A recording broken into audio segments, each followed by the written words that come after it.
Hello, and welcome to another episode of the Grants Pass Gospel Rescue Mission podcast. I'm your host, Women's Coordinator Monica Conley, and today I will be speaking with current resident Tara Hodges. Let me tell you a little bit about her. She came to us on Thanksgiving Day, not 2023, but 2022. One of our RAs brought her home like a little stray cat. She just said, I'm bringing her home. And then that's how we got Tara. And she's getting ready to leave. She's leaving as well as she can right now. Her husband is back in Utah, and he's pretty sick. And so she's going to go back and be with him and help care for him and see what the future holds from there. So, Tara, tell us a little bit about what led you to Grants Pass and how you ended up at the Gospel Rescue Mission.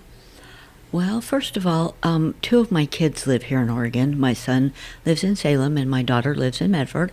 So I wanted to move back up here to be closer to my kids and my grandkids. But when my husband and I first came up here, he knows some interesting people, we'll just put it like that, and they were doing illegal things. So we got caught up in that. I was put on the front page of the paper as stealing cars, which I wasn't, but still guilty by association. Yeah. I ended up going to jail. I had just gotten out of jail when Margie Borges, who is no longer with us, she got to go to heaven, brought me home from next door. So I'm ever so grateful. I don't think I did anything except cry for the first week I was here. Since getting out of jail, I have cleared up all my legal issues. I'm paying on my restitution. I'm off probation, so I'm really proud of that. I'm really proud of you for that, too. That is no small feat. I was able to get off probation early because I was doing all the things that I was supposed to do in a timely fashion. Yeah, and you built a good relationship with your probation officer, too. Yes, so she that was really, really nice. Yeah. She's really a good probation officer. She's really into helping her clients, not just making it hard for them. Right. Because sometimes they do that, and that's not what Danielle Dickerson is about at all. No. She's very receptive to what's going on in your life and how can she help to make your stay with probation easier and make it successful. So long as you're doing what you need to be doing, right? And so much of life is like that. There's reward for the pro-social behavior that we're supposed to be learning when we get out of jail and prison and all that stuff.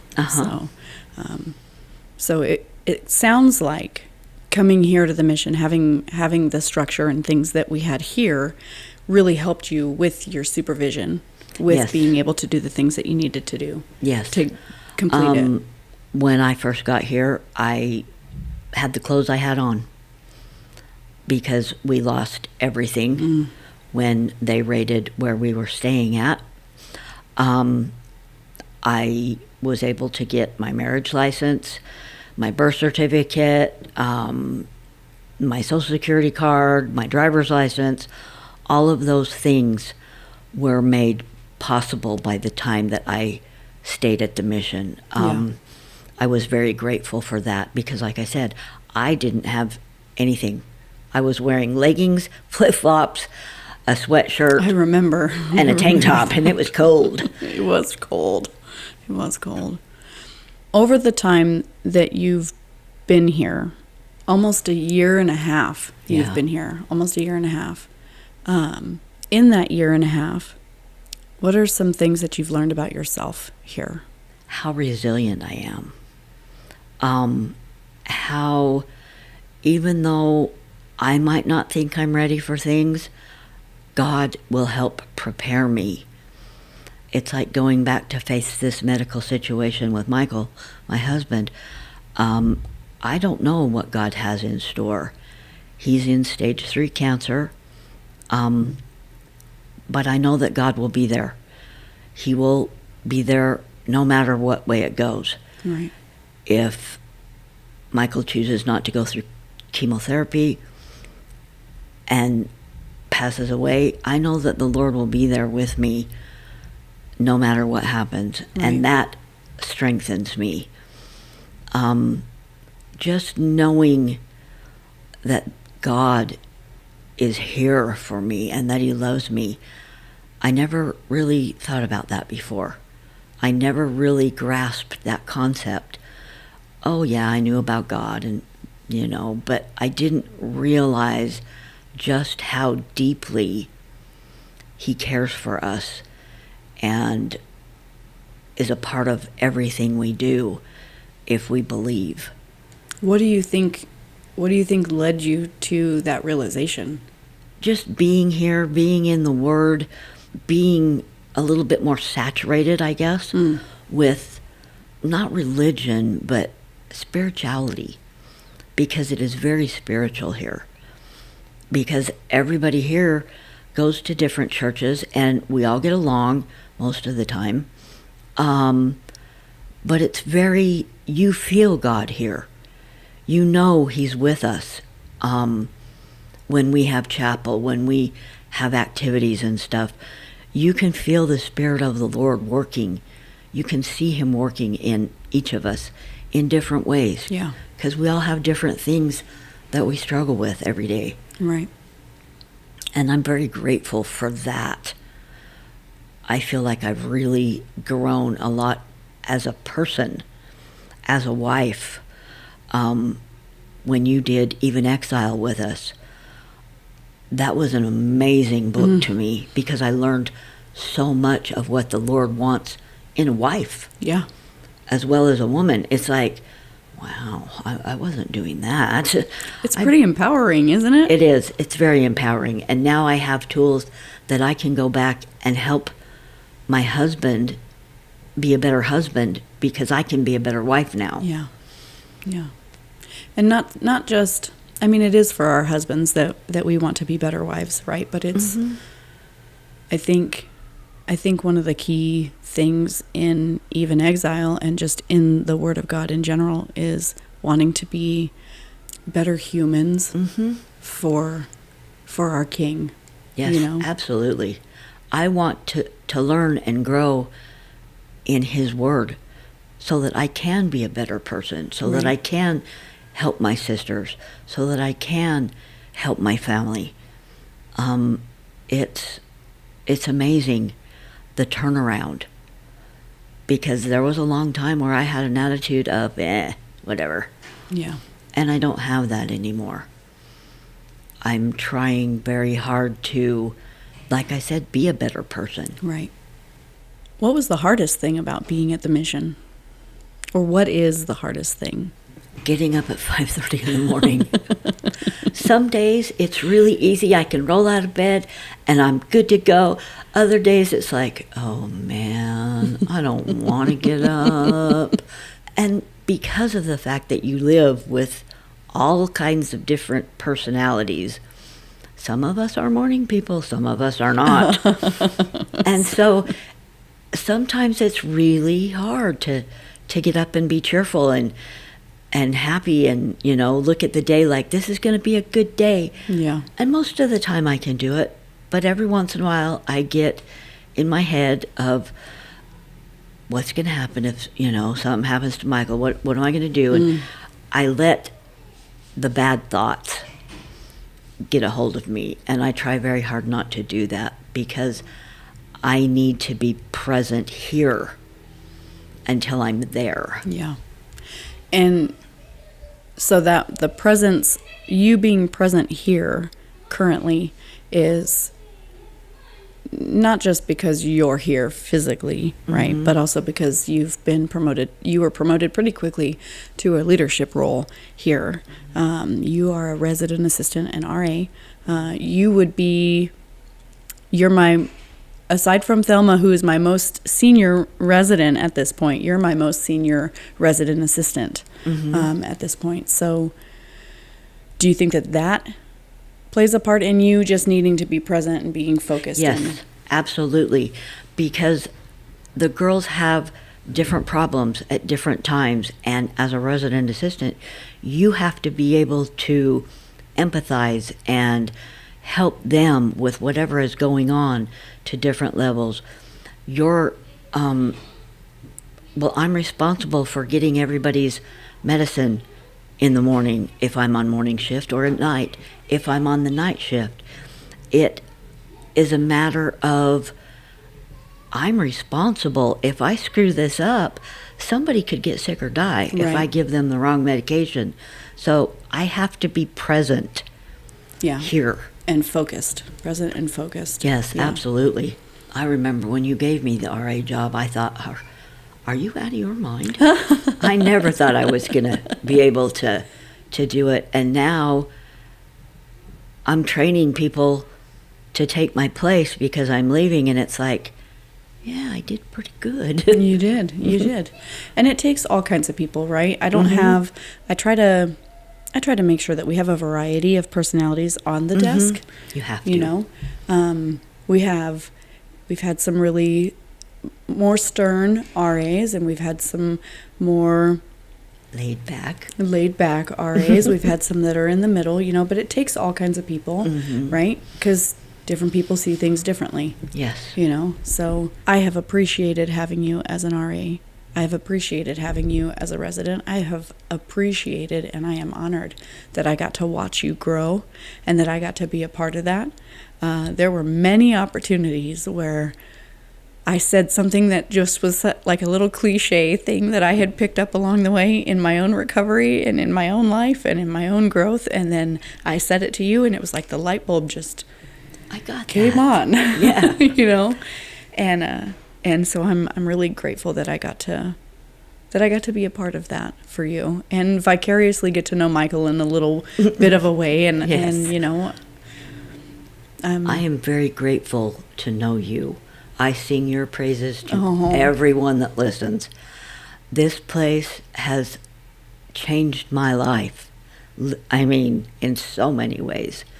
The things that you do, you and Brian, and the people that give to the mission and donate, because we don't get any federal money. We are all donations. And people don't realize how much it takes, both physically, mentally, emotionally. I have seen you work a 14-hour day and come back bright and early the next day to do it again if you have to, because of something going on. And it's like, you are the person that I emulate. You're my hero. Oh, I want to be like you when I grow up. And I would say that I want to be like you.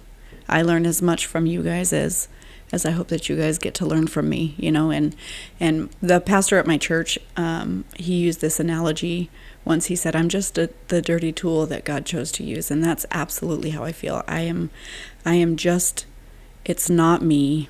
It's not me. It's the Lord through me. And I'm just grateful that he continues to find use of me, and that I get to be useful for you guys. So, you're probably one of the most useful tools that I've ever seen God use, because you do so much. Well, thank you. For this mission, you and Brian both. I mean, I was kind of scared of Brian the first time I met him. It was like, oh, wow.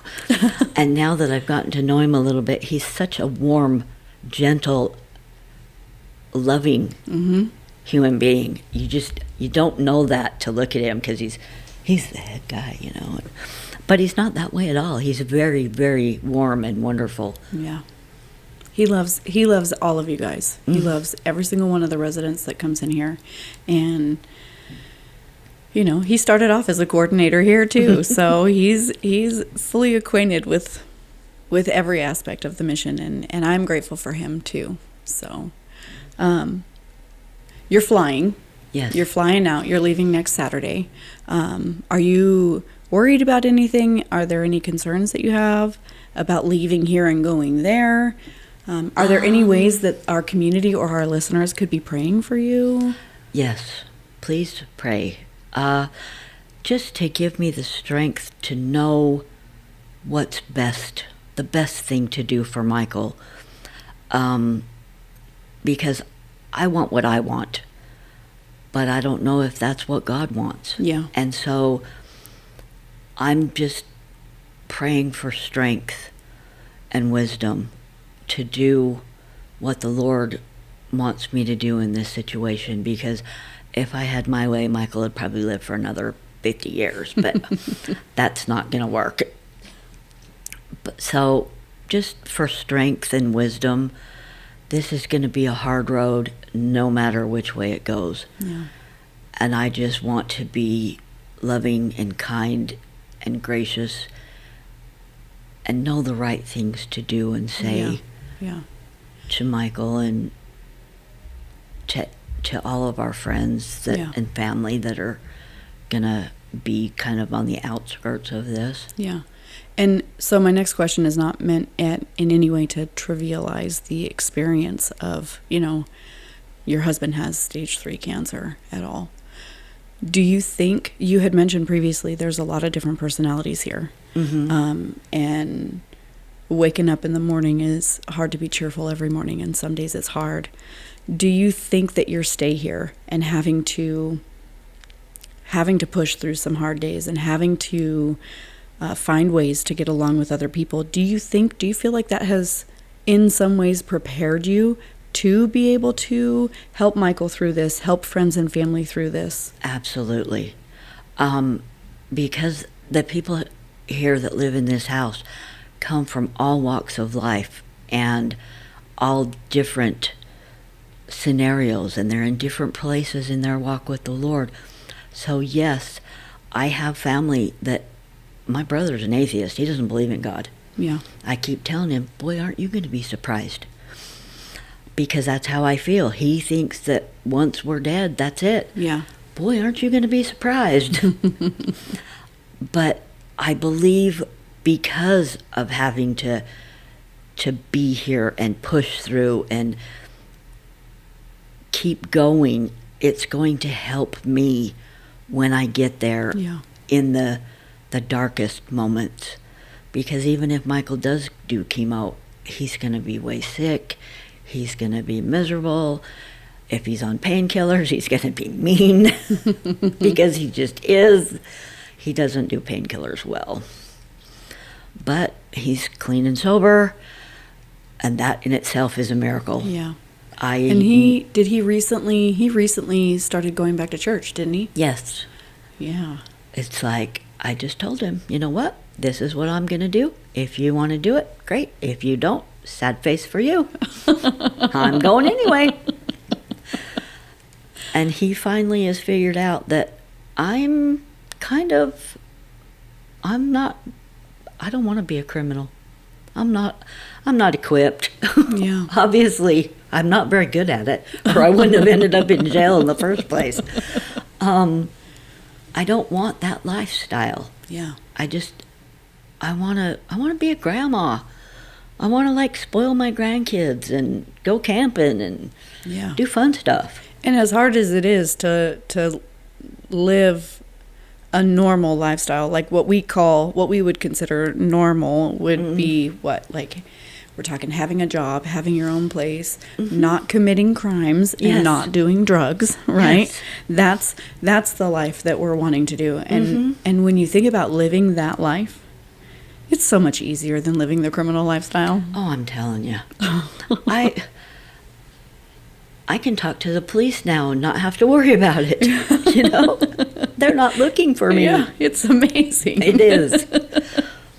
And I'm grateful. Yeah. I am so grateful that I can laugh about it and I can be in a place where I don't have to worry that if a policeman comes to the door, they're looking for me. Right. Because they're not. You know? I'm doing everything I'm supposed to be doing. So it's all good. Yeah. And it's kind of nice to be, it's nice to not have to look over your shoulder. It's nice to not have to worry about all that stuff, and to have fines and fees paid off, means that you have less debt that you have, and I know that you're still carrying a little bit of that with you when you go, but you're on the right track to getting it paid off, and that's really what it's all about. It's just chipping at it, chipping away at it.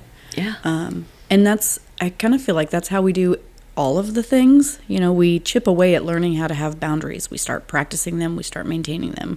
We chip away at learning how to communicate well, which you kind of have to learn how to do a little quickly here because of all the people, I think two of my favorite phrases that I've used in the house that you'll probably recognize pretty quickly.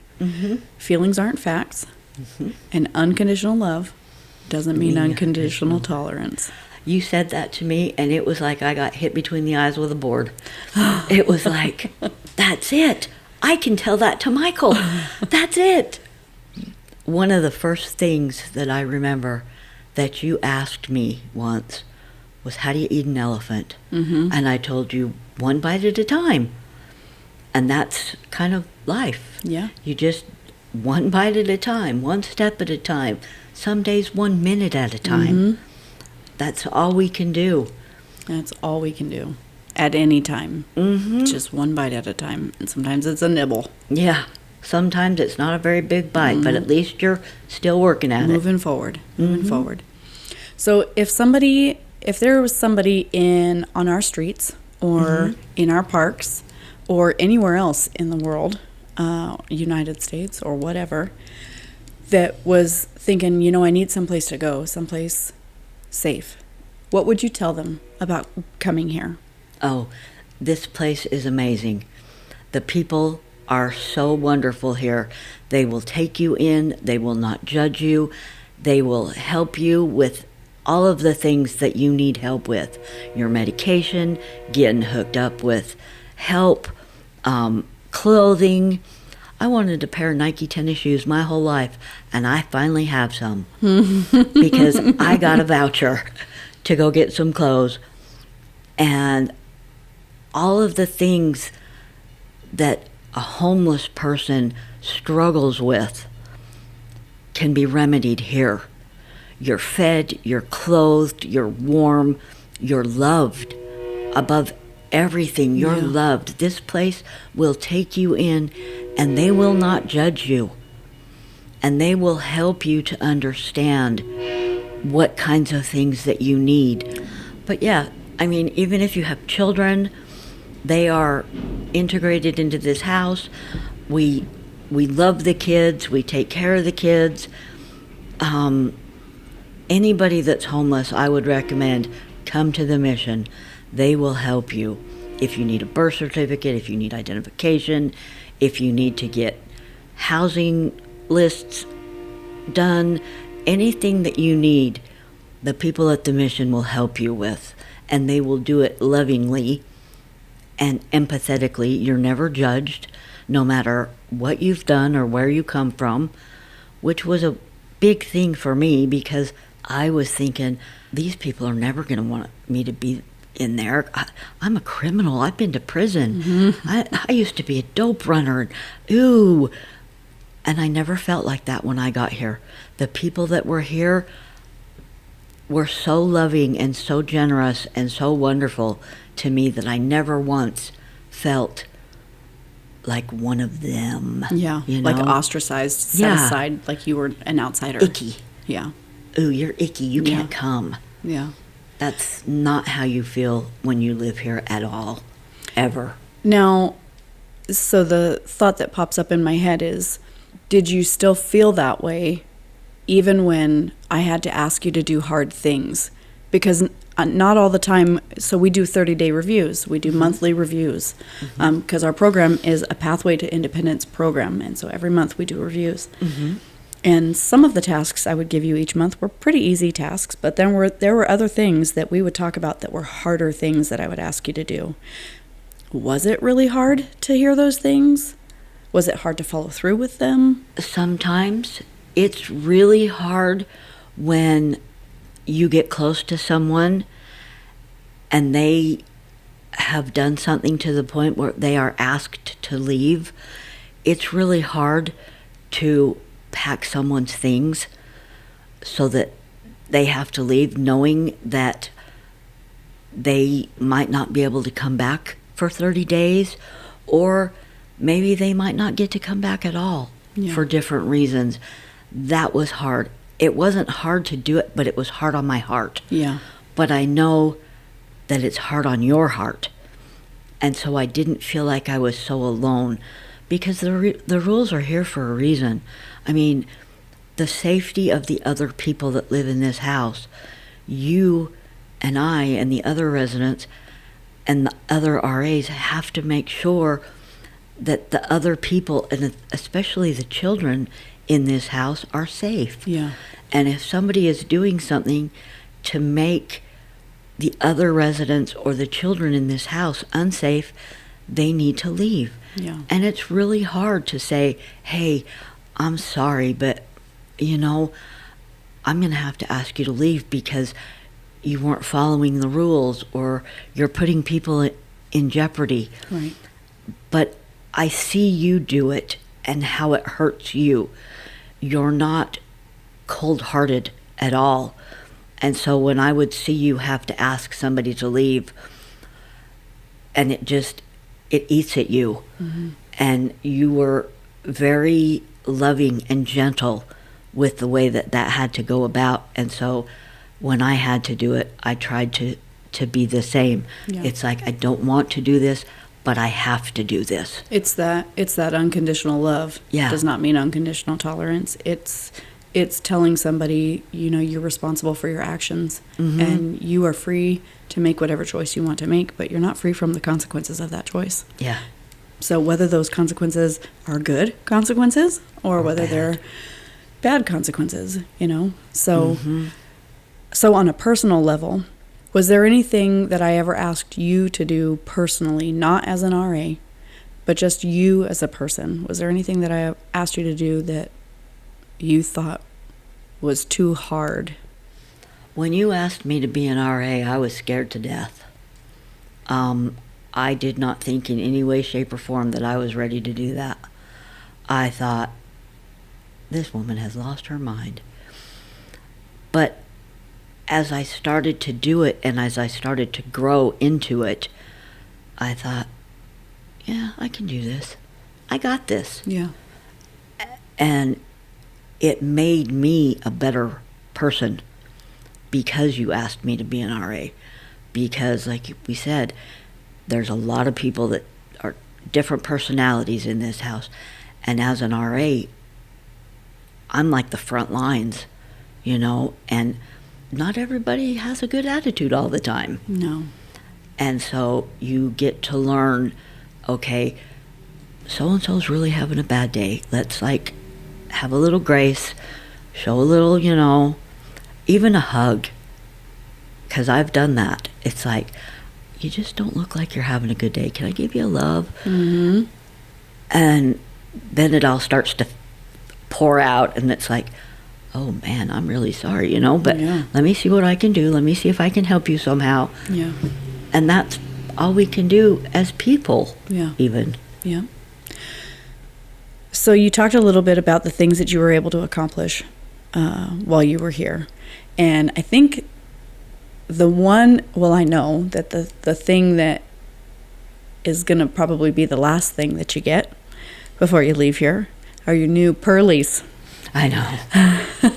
I have been without teeth since before Thanksgiving. I'm sick of looking like this. It's really hard because I like to smile and laugh and giggle, and I don't feel comfortable because I don't have any teeth. So... Well, I'm glad that you still do laugh, because I still do hear you in the house laughing and giggling and having fun and smiling, and I'm grateful that you still do, that you haven't let that, you know, because the hope is it's not hope that you're going to get your teeth. You're going to get your teeth. They're coming, right? Yeah. They're in the mail. Yeah. So not literally. I hope. They're on their way. So the plan is for you to get them next week before you go. Mm-hmm. But even in having not had your teeth and waiting so long for them, you have still been such a bright, shining light. You have been an inspiration to one of our other gals who is in need of getting her teeth, and you have really helped just her watching you. And I don't know if you know this, so I'm uncovering her without uncovering her. Yeah. Is she watches you, and as much as you say that I have inspired you, you are an inspiration to the other women in the house, because they come to me and they tell me about it. And this particular woman, watching you go through what you've been going through with your teeth, has given her the strength to be able to do the same thing. So as scared as she is to do it, and as scared as you were to do it, she finds strength in knowing, hey, it can be done. She did it. Tara did it. I can do it. So, And it probably won't take her as long. maybe not, because it was not the best timing to have your teeth pulled right before the holidays. No. But, you know, it is what it is, and we just kind of go with it, and it's those baby steps and those bites of the elephant. Yeah. So that's all we can do. Was there anything else that you wanted to talk about? We talked a little bit about what led you here. We talked about why you're leaving. Is there anything else that you would like to tell everybody that we haven't covered?